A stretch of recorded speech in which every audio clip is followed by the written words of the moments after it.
Okay. Another day, another warm-up. Starting to feel, after 5 years of doing this, starting to feel a little bit repetitive. But I think one of the saving graces is the random topic. Hey Fuchsia, Rollermaster, how's it going? Good morning, Mel. We meet again. Zealin. What is good?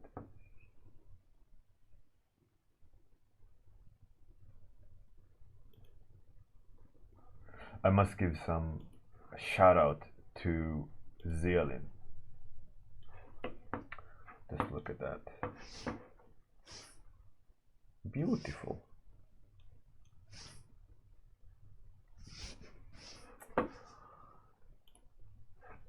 How nice isn't that? I quite like it.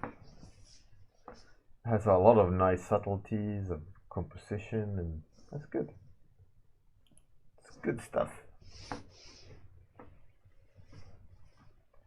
Hey Roy Batty, Rooney. And what's good? What is good? What is good? Alright, look at this. Messy eater. How about some topic? How about some fantasy topic?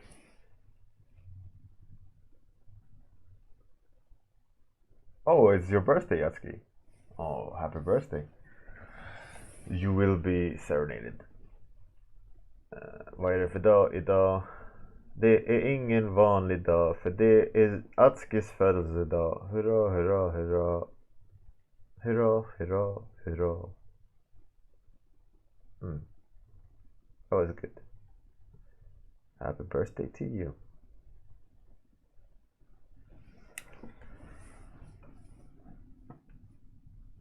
So we got Soulmonger, Tactical Witch. That's hilarious. Tactical Witch. Hey Steven, what's good? Druidic Cyclops.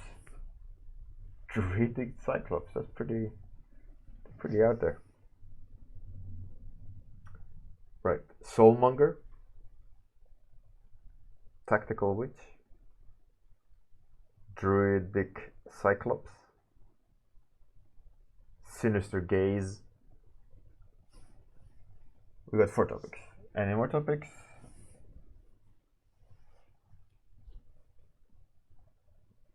And how much do you turn, Atsuki? If you don't wanna say that, that's fine. You can write old enough or young enough.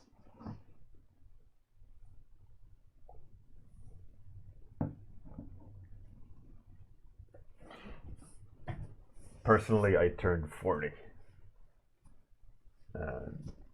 during quarantine, so no party, no nothing. The big 4-0, uncelebrated.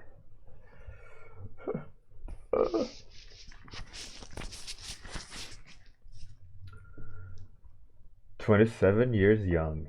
That's lovely. A lovely age. I remember the day when I was 27.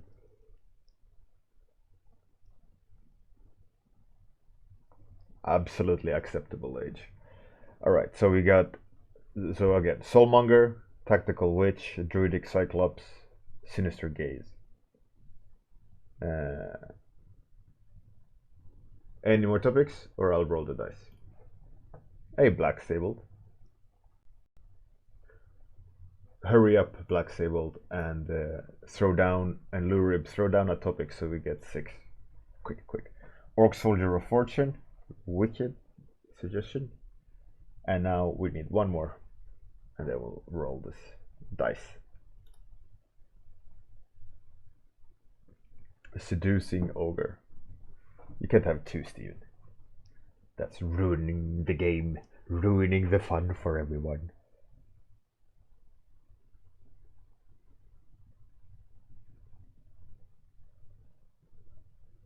Goblin Mecha Suit, right?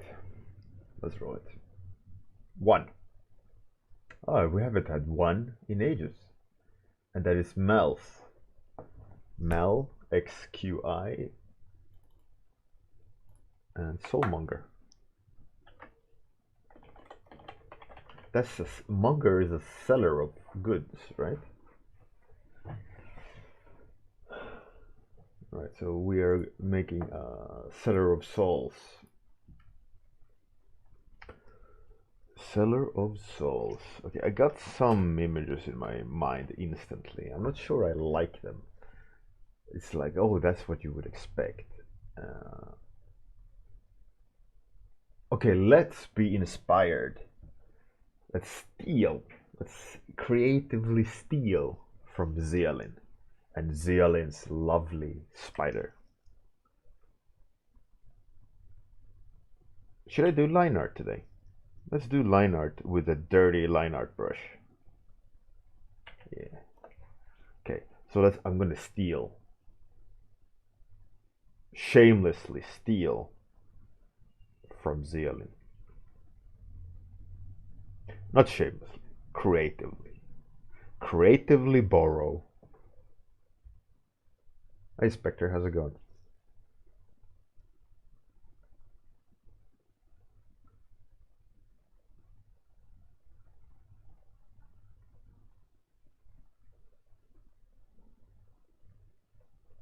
So the picture I had in my mind was a salesman. Like, hey, do you want to buy some souls? And like quite generic. And I didn't like the idea, right? So the idea itself became quite flat and what you would assume. And if you've seen more than one episode of Warmup, you know that I don't go for generic. I'd rather explore an idea over leaning too heavily on tropes and so on. So the picture I thought, like, okay, I don't want to do the standard like man in a coat with opening the coat and going wares and having souls on the inside.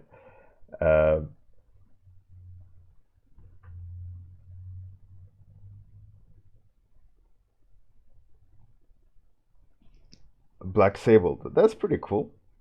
And say hi, by the way, to Bob Shimiso.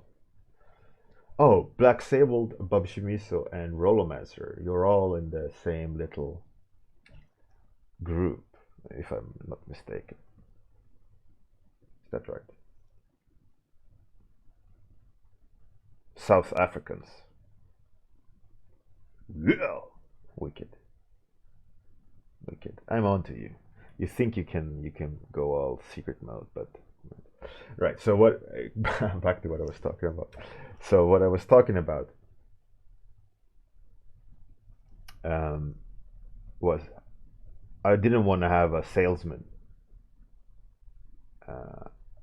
right? So I thought, how can I switch it up? And what are souls, right? So souls could be spirits, souls could be eyeballs,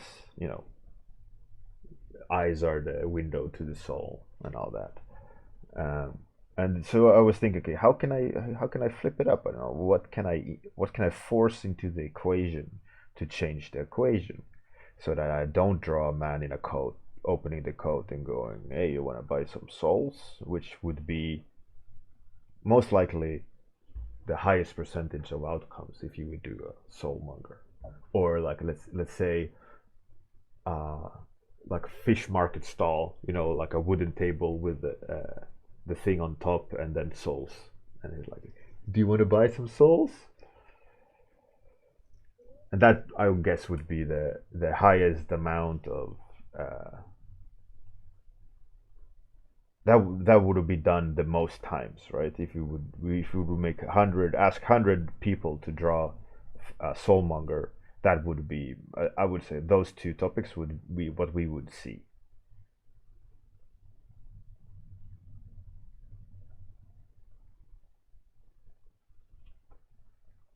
So I wanted to introduce something weird. So what I did was I quickly rationalized my thoughts, and I really like. I mean, I talked about Zeolin Spider.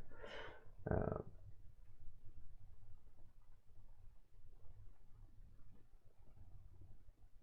Zeolin. I don't know. I don't think we did a Soul Seller.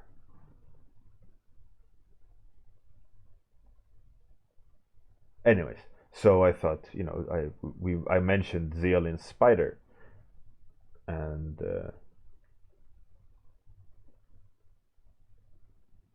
gonna creatively borrow the spider's balls. That could be funnily taken out of context. Um, and this soulmonger has collected soul spheres. Whatever soul spheres are, that's a different thing. And I'm currently thinking, you know, how can one make that interesting, and you know, what is the story here that we could use to craft a design? You know, like, is there a trade-off? Are there bigger and smaller souls? Is it like mouse soul, butterfly soul? Does butterflies have souls? So many questions, so few answers. Uh, but the idea of turning it on its head and not doing what you would assume, I think, is always the best solution. Like, I don't want to do. I don't want to design repetitive, and what's that word, when something is lessened in value over time. Not degenerative. That's more like, yeah, is reducing quality, or but it's diminishing.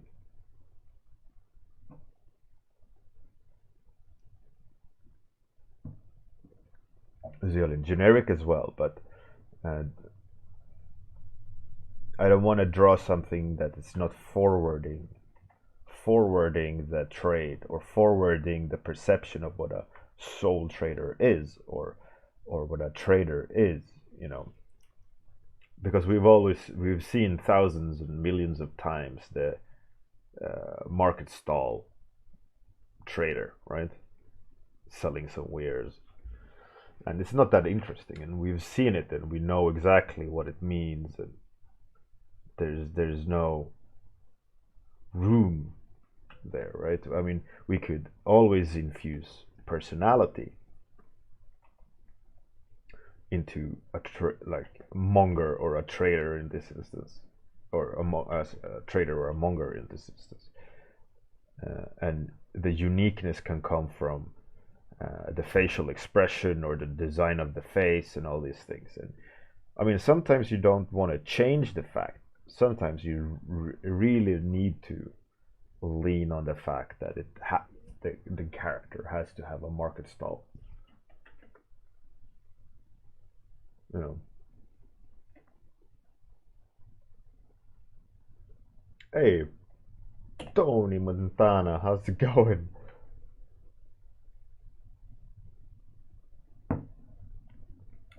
Trite. Trope. Yeah, so I mean, sometimes you really have to use these generic man in a coat that sells black market wares, you know. And the question then is, how can you infuse something new and not generic within those limitations? And that is the challenge for a lot of designers in the industry.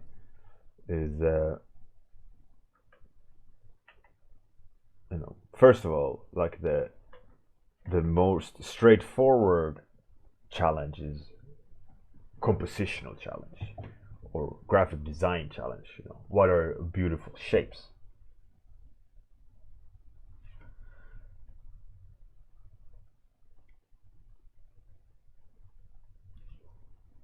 you know, that's like the standard challenge. You know, if you're gonna have to do an orc, how do you design an orc that looks cool with great shapes and great materials or great personality and so on? But then it also comes down to what twist can you uh, like contribute to the industry. Maybe you don't need to do an orc green, or if you shift the green of an orc, is it an orc, or does it become something else? And there's all these things and all these design decisions you can alter while you're designing that can move a design in a certain direction and even move a project purely based on one concept. If you come up with a cool solution, it can inform the next 10 characters that you have to design purely based on a good twist, right? So that's a really big challenge.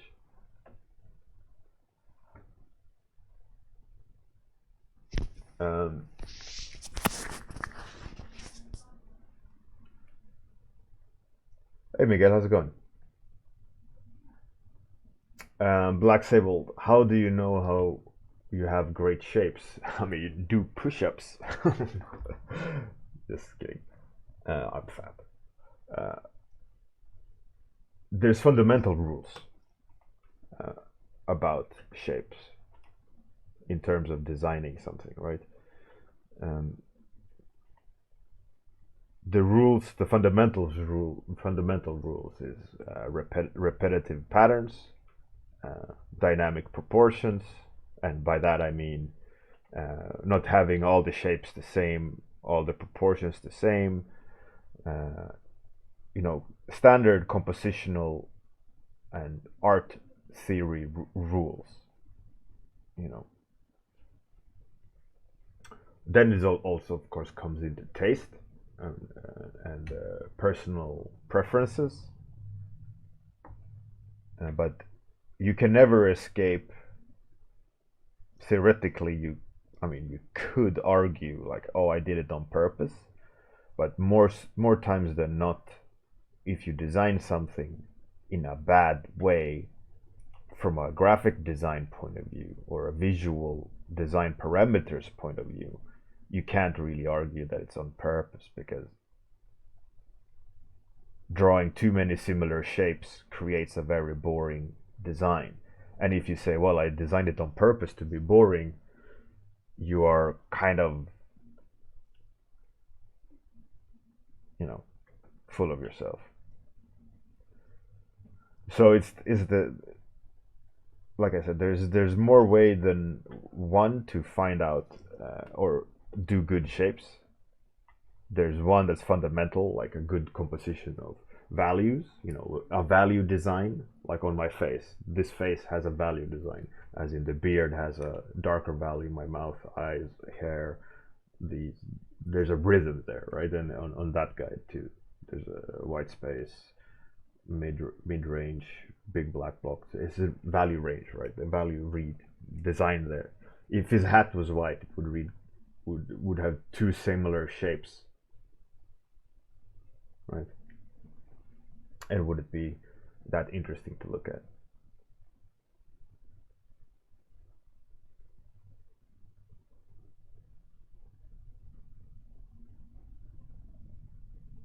So one way to deal with that, for example, if we want to talk about shape design, is in order, like if you watched yesterday's episode, I was talking about simplifying a complex task into chunks, easily dealt with chunks, so that you can master each chunk, and as you progress and learn, you can put the chunks together and take bigger steps as you are creative.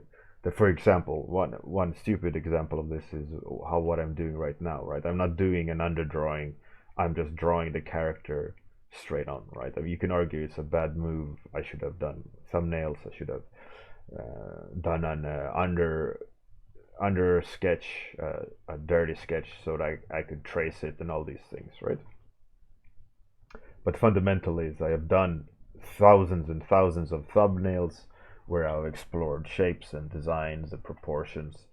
I have taught myself what looks good and doesn't look good, and I don't need, in theory, to do that anymore because I've done so many already, and I'm quite good at it. So I can truncate all my steps into fewer steps, like just straight up drawing lines on top.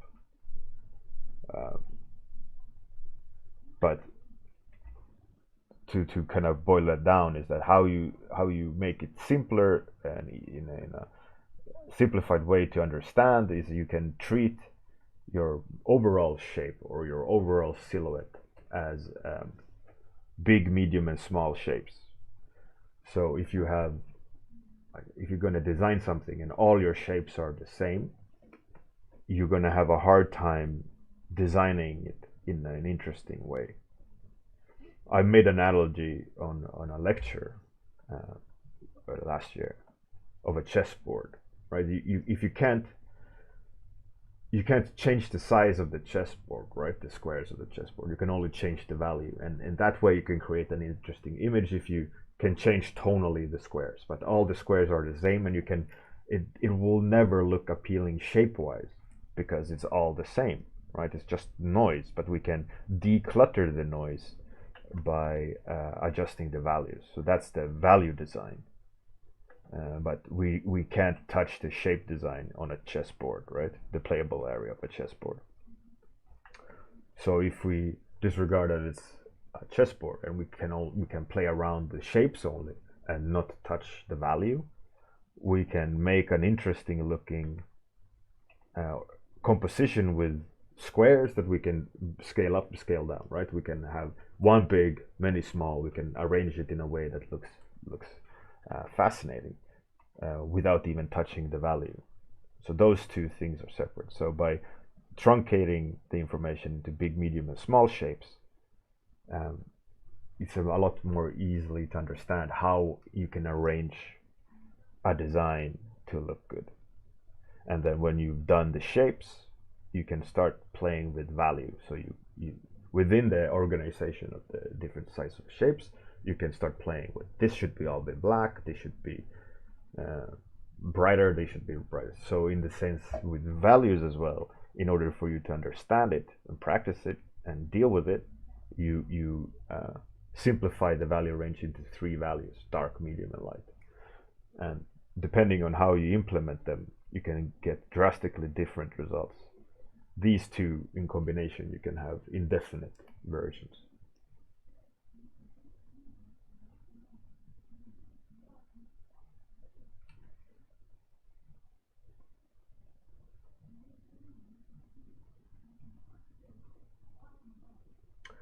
So Black Sable.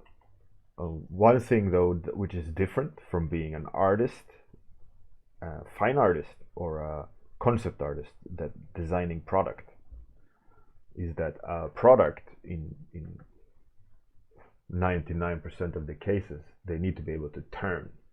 You have to be able to see them from different angles. They have to be able to move. So you can't just design it as a two-dimensional graphic design.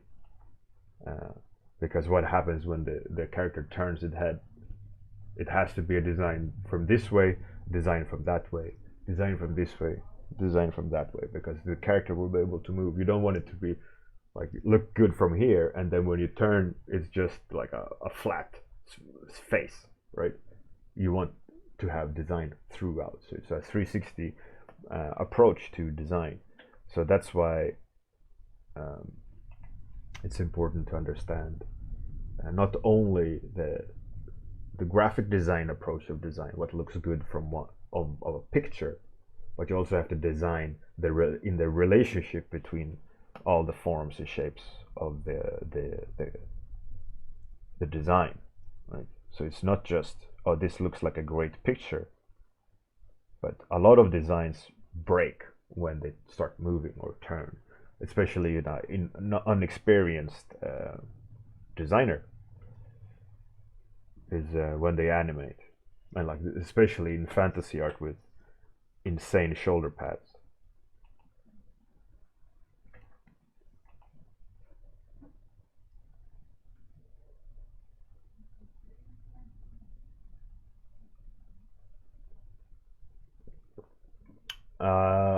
Miguel, I haven't watched Dragon Ball, so I don't know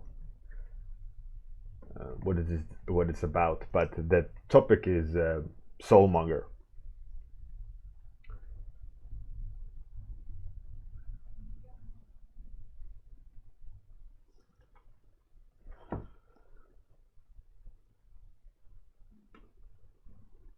So that's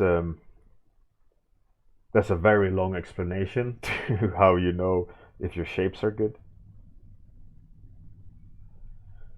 You also then have to apply art direction, as in you can't do straight lines. You have to use these as a source of inspiration, blah blah blah, and then that can drastically change what you can and can't do as well. And then it comes also down to personal preferences. You know what you like to draw, what you don't like to draw, and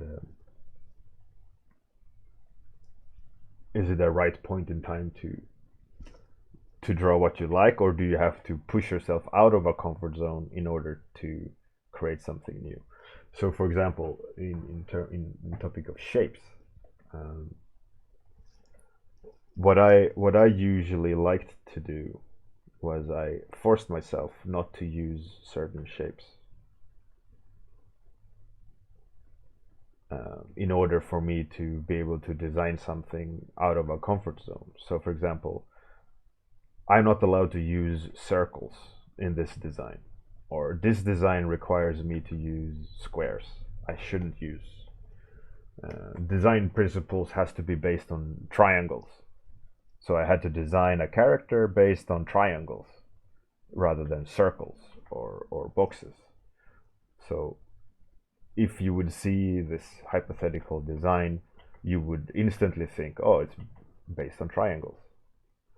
So in that sense, it made me force myself to go out of a comfort zone in terms of preferred visual language. And that's also a great way to practice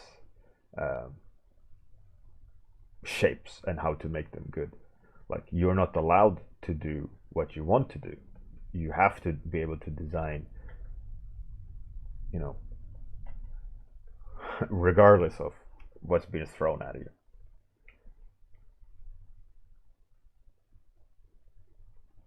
If I have an example of those practices, uh, probably in my archive somewhere, but not on straight top of my head.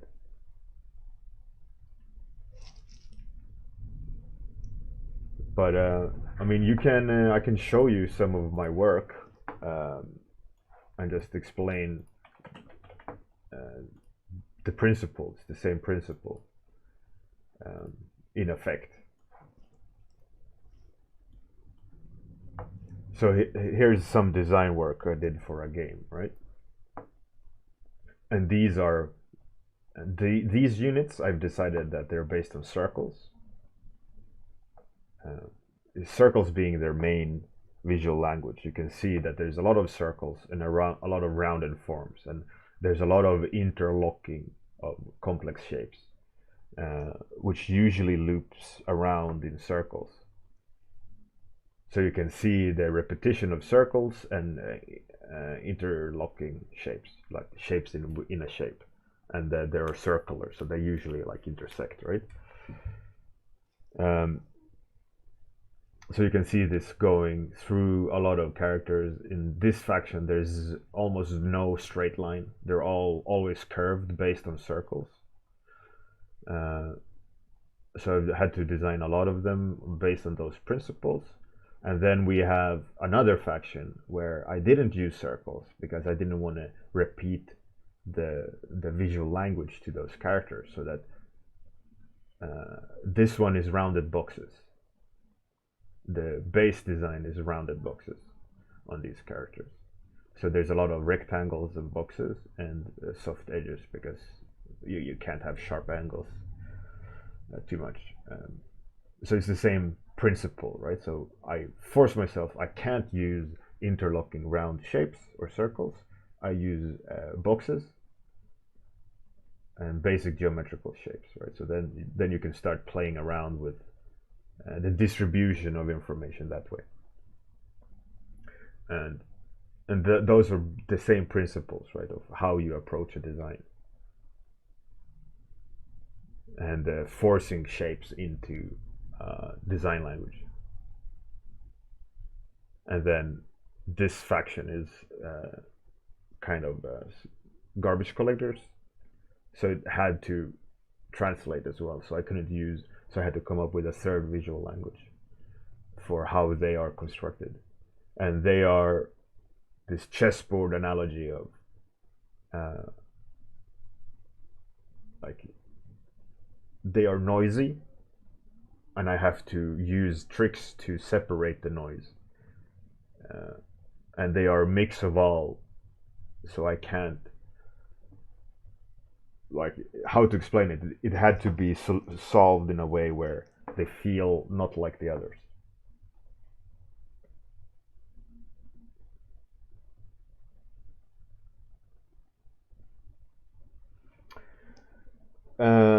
Stephen, storytelling is very important because you can have storytelling in a lot of different ways, and it's not only a singular direction. Like, meet Steve. Steve likes ice cream, and then you have Steve standing with ice cream. Steve who likes ice cream can be that Steve is fat, but you never see Steve holding an ice cream. Or, you know, there's more ways than one to have a narrative in a design. So it's the same principle, like, of the chessboard or shape language is break narrative down into simplified chunks in order for you to understand how you want to apply it. So if you want to apply narrative in action, as in I am shooting that guy, then you can have a narrative with a gun shooting that guy, right? But I might hold a gun differently than you would hold a gun, so that's a narrative, right? If I do gangster style, right, that implies a story. What gun do I have? How do I look when I'm shooting? And do I do this when I'm shooting, or am I, you know? So narrative is extremely important, but narrative is more than one thing. So you have to separate the things. And from an illustrator point of view, a narrative is not the design, right? Usually, as an illustrator, broad term, you don't design. You are painting what a design you're handed.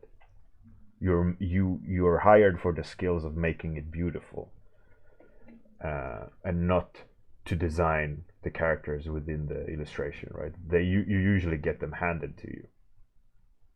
And a lot of cases, though, companies rely on you to provide the design as well, to give you that extra flair that you do versus the other artist.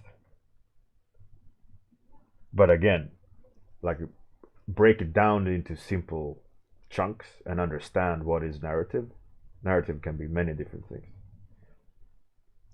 Narrative can be like, this character has a lot of sharp edges.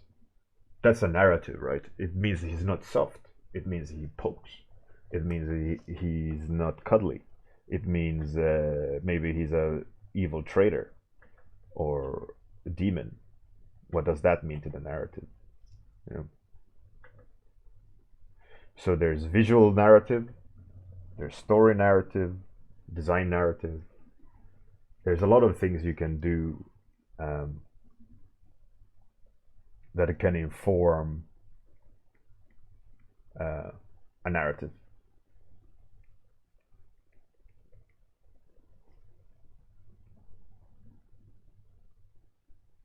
Poke, poke, poke.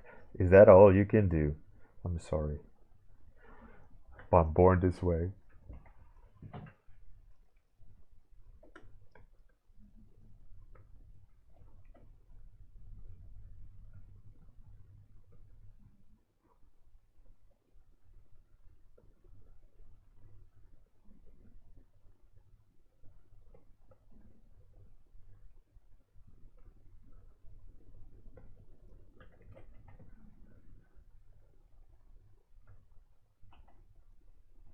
So it's not that. Usually, it's not just that simple. You know, there's no such thing as an easy answer. I guess.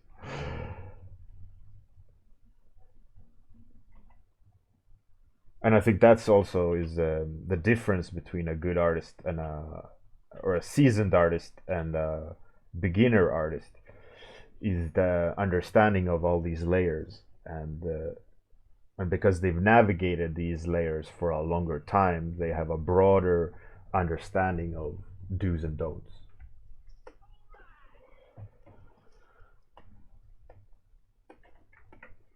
Or I shouldn't really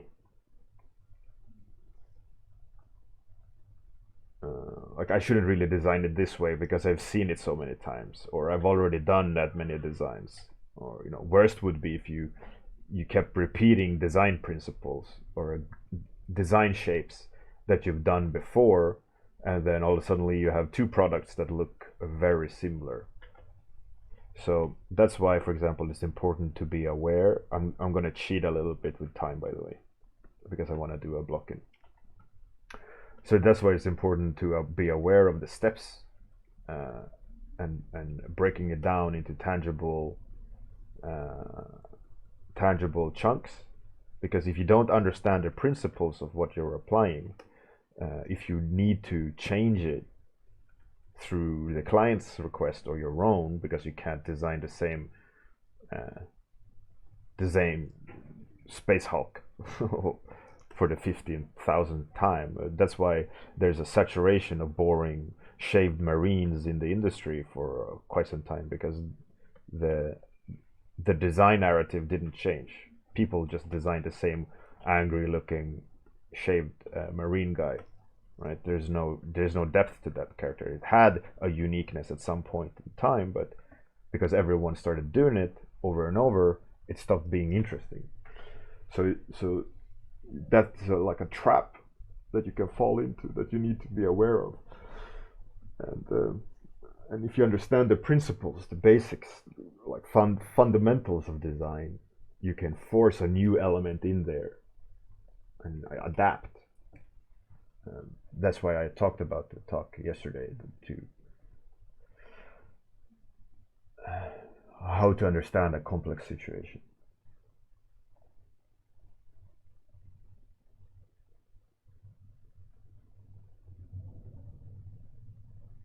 Miguel. Miguel is a great artist, and if he has a CGMA class, you should probably look into it. Hey, Fields. Justin Fields, ladies and gentlemen. The Magic Man, ZBrush Madman. Justin Fields, by the way, everyone started streaming.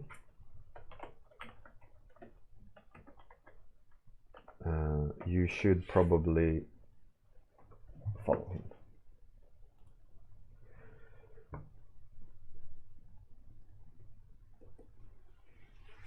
He is a great artist.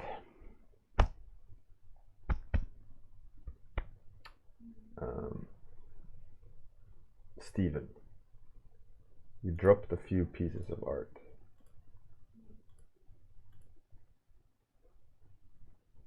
Yeah, there's on that character there isn't a lot of design in terms of value design. There's some shape design there, but if you squint, it all just merges.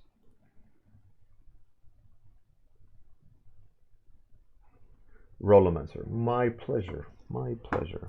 So, Soulmonger, no idea, but it was fun drawing, fun ranting. Hopefully it was useful. See you tomorrow. Let's find someone to raid before we go our separate ways, isn't it? Who can we raid? That looks pretty cool.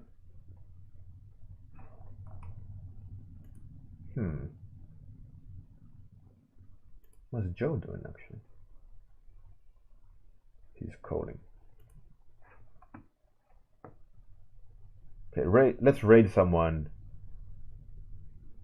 we haven't raided in a while. Oh no, he's leaving. Okay, let's raid Tim. What are you doing, Tim? Topology. Let's get that Tim Remmers guy.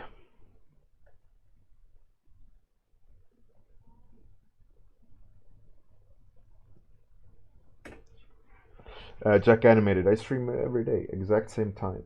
So this time minus 30 minutes, approximately. Happy birthday, Atsuki. Birthday boy. Girl boy. I'm gonna do the outro, then take you to the raid, so don't go anywhere. Good night. Have a great day. See you tomorrow. Take care of each other. Stay safe. All that good stuff. Toodles.